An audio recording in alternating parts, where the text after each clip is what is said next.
Hello, my name is Eileen Fletcher, and I wanted to do a video regarding my cancer treatment when I was diagnosed with stage 3A anal cancer in August of 2023.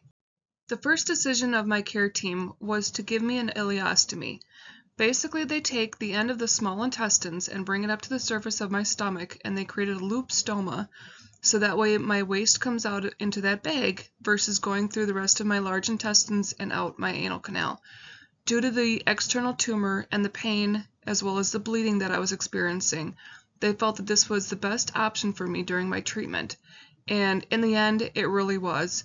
I was able to get through the treatment without the extra burden of having to clean myself after a bowel movement. This is the photo of my PET scan that I received on August 28th.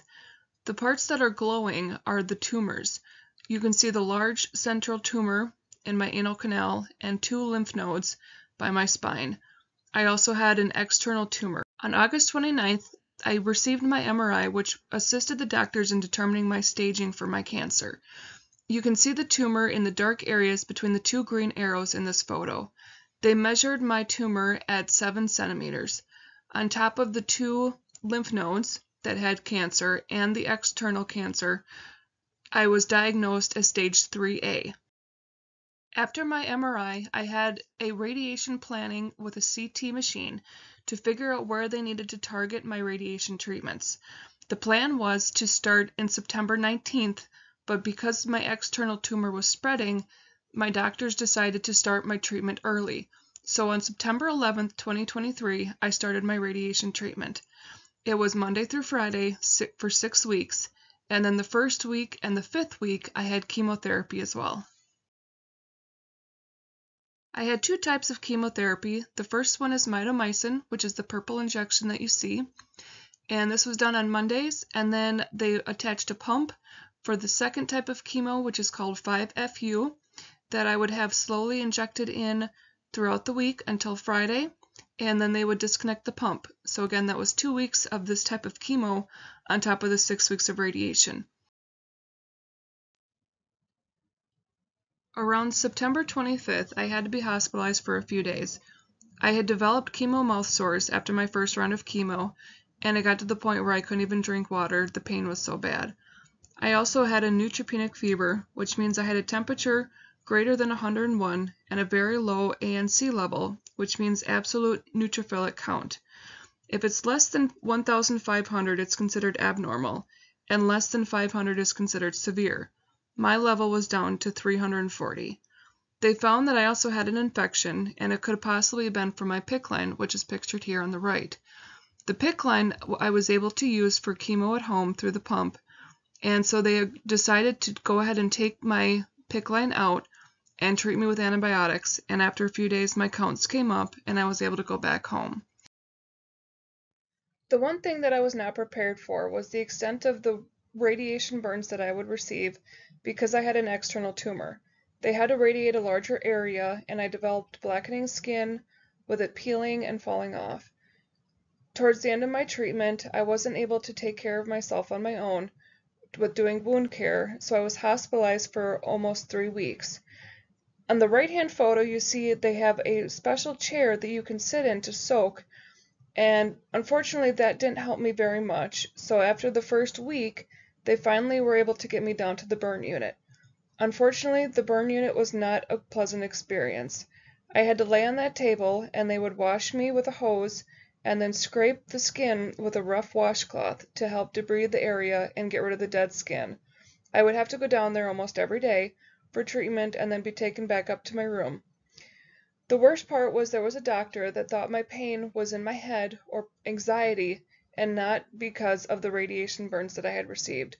She tried to take me off all of my pain medication, so my oncology team had to have a special meeting and explain to her that this burn is coming from the inside out and is not like a typical burn patient that they would have to treat. So this was one of the worst experiences because I wasn't fully prepared for what I was going to go through. One of the main things that I learned throughout this was to find the joy. I used a little comedy and humor throughout my journey, and in December I was able to go with my mom and dad to go see Trans-Siberian Orchestra. It was a first for us, and it was one of the first times I had been out since going through my treatment. Going through my treatment was like a roller coaster. I had my good days and bad days, and I still struggle to this day with feeling great one day and down the next. There were times where I could sleep for days, and other times where I could stay up all night and not be able to fall asleep. I've been working with my care team and started a new medication to try to get my sleep schedule back on track. I also went through a period that I lost a lot of weight and wasn't able to keep food down. During my radiation treatments, I actually would get hungry after treatment and was eating enough that I actually gained weight. I got up above 220 pounds, and then after my treatment, the radiation and chemo continued to work. So then it was around December that I started getting sick, and I went down to 197 pounds in a matter of weeks. The other thing that I really struggled with was an extreme fatigue.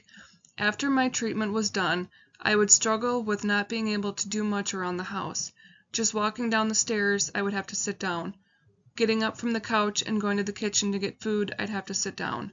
It was exhausting and took so much energy just to do the basic things in life.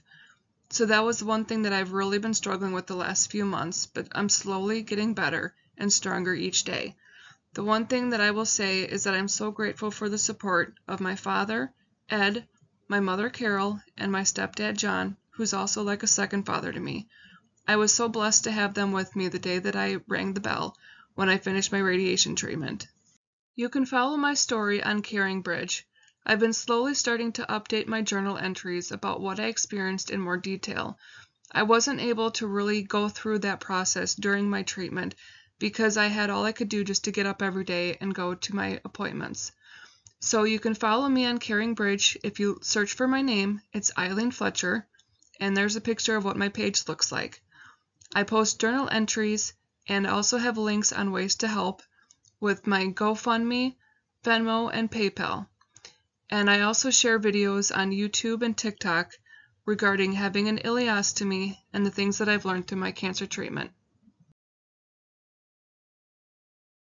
If you would like to donate towards my GoFundMe, you can search by my name or use the QR code to go directly to my page. First of all, I want to say thank you to anyone who's able to donate. And if you can't donate, you can always share to others that may be able to help. I want to send a special thank you to everyone that has been able to help support me over the last few months. It's truly been a blessing with all the friends and family that have been able to help support me through this journey.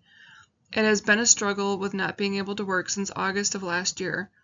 I see my surgeon next month to see if I have any tissue damage as far as having my ileostomy reversed, and then we can form a game plan to get me back to work. So hopefully this will be just a temporary setback and I can get back on my feet soon. Thank you again for all of your support and for helping in any way that you can. Thank you.